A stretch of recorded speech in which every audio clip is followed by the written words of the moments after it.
Alunas e alunos, hoje, 19 de novembro, seremos agora a sexta aula, né? Sexta aula sobre erro de Dalberg. Então, essa sexta aula é continuação da aula de ontem, que foi a quinta aula, onde houve a dedução da fórmula de erro de Dalberg. Muito bem. Eu gosto muito dessa Statistic Notes, da British Medical Journal. São notas estatísticas breves, artigos breves, escritos pelo matemático e pelo estatístico. Então, o Bland é o matemático e o Altman é o estatístico. Acredito que não estou equivocado. Muito bem. Esses senhores escreveram nessa série, acho que uns 30 artigos sobre Statistic Notes, né? Por volta de 30. No número 21, que é esse caso aqui, que é o número 21, erro de medição. Então, eles apresentam aqui primeira medição, segunda medição de respiração, né? Velocidade de respiração. Não sei se eu estou equivocado. Expiratory, repeated peaks, Respiratory Flow Rate, minha pronúncia é maravilhosa, né? Por 20 crianças e tal. Muito bem, daí o que eu gosto muito, que ele calcula o erro de Dalberg aqui, aplica a fórmula, já vimos em aulas anteriores, mas o que eu gostei aqui é a forma com a qual ele faz a interpretação, ele faz duas interpretações. Então a primeira é a seguinte: o erro de medição pode ser citado como erro de Dalberg, tá? Que ele vê que é o desvio padrão dentro de grupos, ele resolve com o erro de Dalberg, ele calcula como componente de variância, né, dentro de grupos, já vimos em aulas anteriores, e aqui ele obtém esse valor, 21,5 litros por minuto. Isso aqui é o erro de medição. Ele fala que o erro de medição pode ser citado como erro de Dalberg, ok? Agora, a primeira interpretação, a diferença entre a medição de uma pessoa, no caso aí, né? O valor verdadeiro se espera que seja menor que 1,96 para 95% das observações. Então, o que acontece? Ele pensa, considera, melhor dizendo, a regra empírica, média menos 2 vezes, média mais 2 vezes desvio padrão. O 2 seria uma aproximação de 96 da tabela de curva normal. Então, o valor de erro de Dalberg, ele interpreta segundo a regra empírica, ele multiplica por 2 ou por 1,96 e vai dizer que os valores estão abaixo desse produto, de 1,96 por 95% de observações. Se eu aproximar para 2 e multiplicar aqui por 21,5, eu teria o que? 43, seria isso? 43 seria, no máximo, se esperaria que os valores estivessem abaixo, a diferença entre o verdadeiro valor da medida e o que ele obteve estaria abaixo de 43 litros por minuto, né? Bom, o outro tipo de apresentação do erro, que ele chama de repetibilidade, é quando ele passa a considerar duas medições e a diferença entre elas. E de ver, bom, essa diferença entre duas medidas para a mesma pessoa se espera que esteja 2,77 vezes o desvio padrão. Ele multiplica aqui, 2,77 por, na verdade, 21,5, aqui um erro de impressão, e ele obtém aproximadamente 60. Então vai dizer que se espera, que se estima que o valor entre duas medições elas estejam abaixo de 60 litros por minuto. Agora veja, as medições são essas, tá?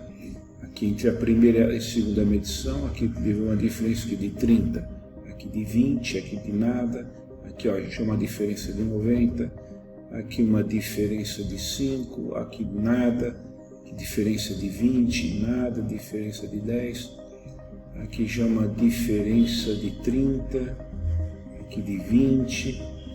Bom, temos que ver agora o significado clínico para saber interpretar. Muito bem, então agora eu quero explicar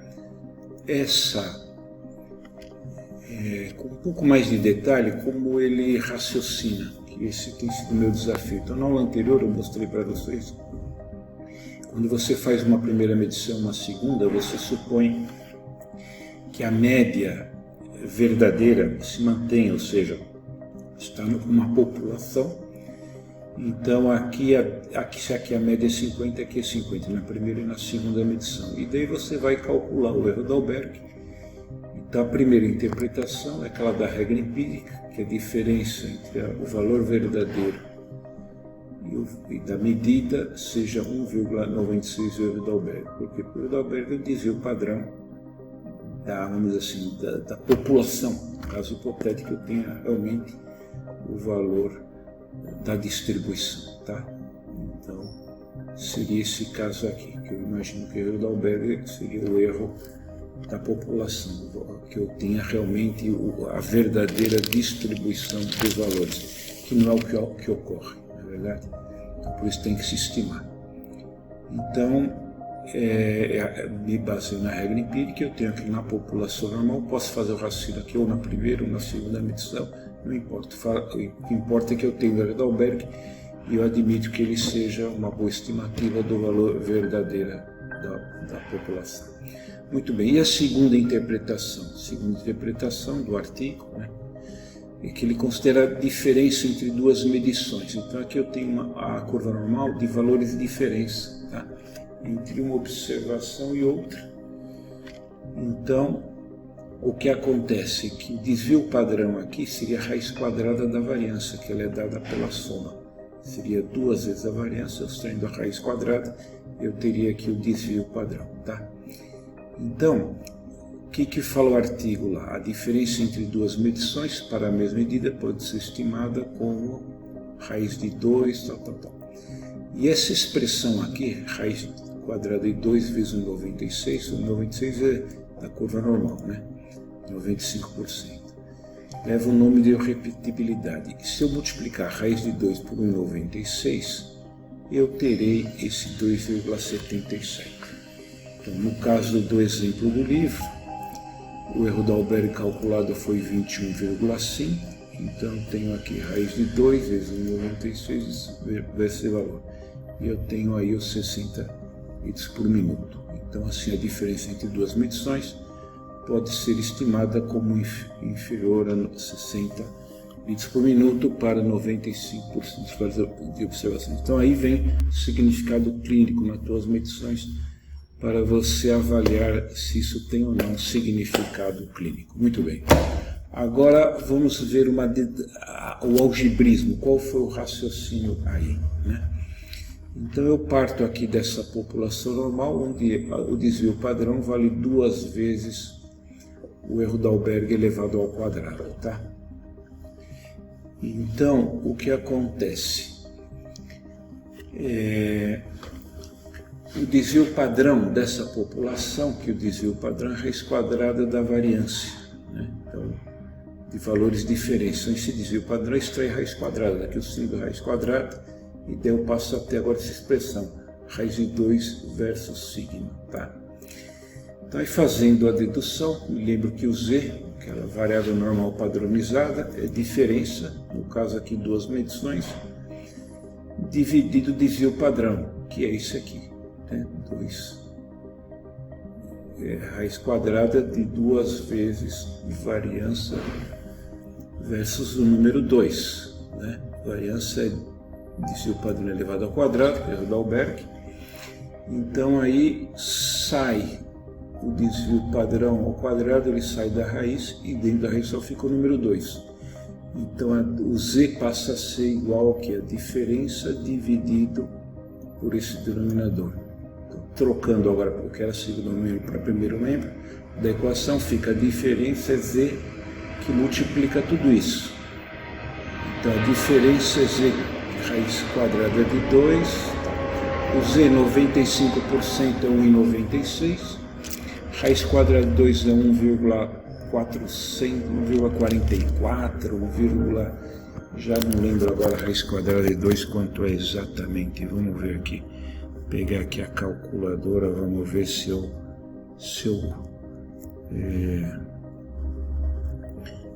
aqui com a calculadora, como é que eu calculo aí a raiz quadrada de 2, né?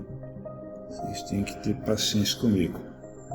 Vamos lá, entrei aqui no modo científico da calculadora. 1,41. Eu sabia que tinha alguma coisa errada aí.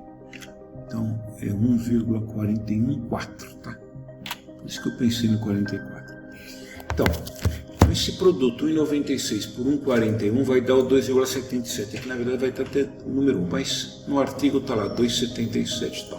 Então, conclusão, segundo a interpretação, a diferença entre duas medições para a mesma medida pode ser estimada como inferior à raiz quadrada de 2 vezes 1,96 erro de Alberg. Ou esse valor, né, 1,96 vezes raiz quadrada de 2, eu posso colocar 2,77.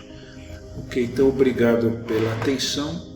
Espero então que vocês possam ler com mais calma aqui esse artigo.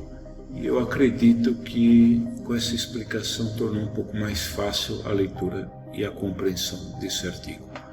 Obrigado pela atenção.